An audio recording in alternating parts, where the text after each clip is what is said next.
continue our in-depth look at state questions with Attorney Noble McIntyre, the past president of the Oklahoma Association of Justice. Counselor, thanks for taking a look at these 792. This may be the longest one. It's most difficult for people to understand because we're changing laws dealing with liquor.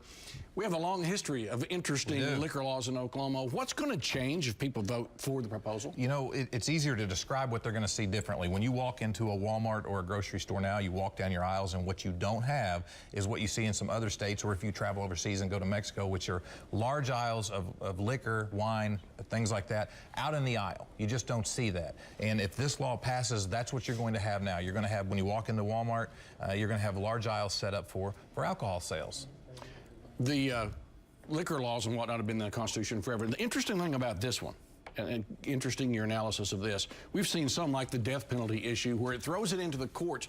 The courts aren't even mentioned in this. Everything's going to be done by the legislature if the voters approve this. That's exactly right. The legislature is going to oversee all this. It'll be out of the courts, and the legislatures really wanted this. It was proposed by Clark Jolly, and it's on behalf of several of the large, like Anheuser-Busch and things like that. And I think the big concern by the people that are against this is Oklahoma has about 300 locally owned retail package stores. You go into your local wine and liquor store, that those folks are going to go out of business because the ability for a small company to compete with Walmart, so to say, which is a large company, it would be very, very difficult. The margins are already tight for small locally owned businesses, and that if you shrink those margins further, it's going to put those out of businesses, so that at the end of the day, all you're going to have are the big box stores selling liquor and wine and alcohol. Brian Kerr, who runs the Retail Liquor Association, has used that very number, 300. Now, this was placed by the legislature. Right. Senator Stephanie Bias was one of the leading proponents, along with Senator Jolly. What would happen if nothing? If the voters say no? Well, if the voters say no to this, the only thing that happens is we just continue the status quo. It goes on as it's always been for the last number of years, that if you want to go get your hard alcohol, so to speak, you're going to have to go to a liquor store. If you want to get something cold, you can't go to the liquor store for the most part. You're going to have to go somewhere else to get it or take it home, and it will just continue as it has always been. Why now? Why do you think now, and does the referendum do precisely what the proponents say it does?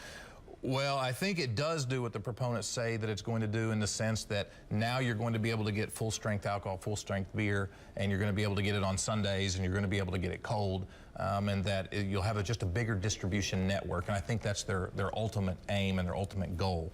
As to why now, that's a very interesting question. Why now when it hasn't happened before? What now has changed that we suddenly need this? And I think it's just a progression of time, and that they're looking around and they're seeing that other states have this, and that you can get it when you go overseas. So why shouldn't Oklahoma catch up with everybody else, so to speak, and have the same thing that you have rights in other states to do? Is it tight enough, do you think, that the folks who are saying no, people are going to go out of business, is that written into this, do you think? No, it's not written into this. It's not that tight. I think that the folks that support this say that's not going to happen, that a well-run business will always be able to survive. But I think the folks saying that from the opponent standpoint aren't running those small businesses. They're not having to go up against Walmart, and that it really will put them out of business because they just won't be able to compete. We'll see what the voters say. Noble McIntyre, attorney, thanks so much for your analysis. State question 792, and you can see all of the analysis with Attorney Noble McIntyre, McIntyre Law, at news9.com/yourvotecounts.